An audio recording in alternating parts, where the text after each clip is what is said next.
हाँ शुरू कर दो। हाँ ये देखिए, ये तकरीबन ना हमारा 3 माह से पानी नहीं आ रहा।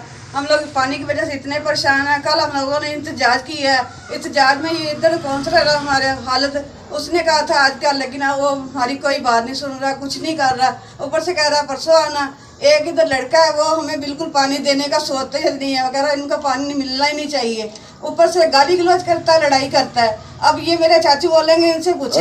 मैं कल भी उत्थे गलबात की है, पिछे उत्थे बाहर गल हुई है, उन्हें कहा तुहानू पानी दिन्ने आ। इत्थे आए उन्हें अपना मौका वेख्या, मौका वेख के तो उन्हें कहा मैं तो पट्टन नहीं देना, मैं नहीं। वो गोंदी वेड़े पता करके आओ, उतों इजाजत देंदे ने ते आके पट लवो। ते मैं तो इन्नियां गल्लां कीतियां, सानू तो पानी लभण 3-4 महीने होए ते मरने में पानी खोना ही। ऊपर से ये इनके साथ लड़े हैं, इनके बेटों के हाथी पड़े हैं। वादा घाटा गाल मंदा ही बड़ा है। कह रहे हैं हम तुमको गोलियां मार देंगे, बोतल लेके आ गए हैं। चलो भाई आप बोले।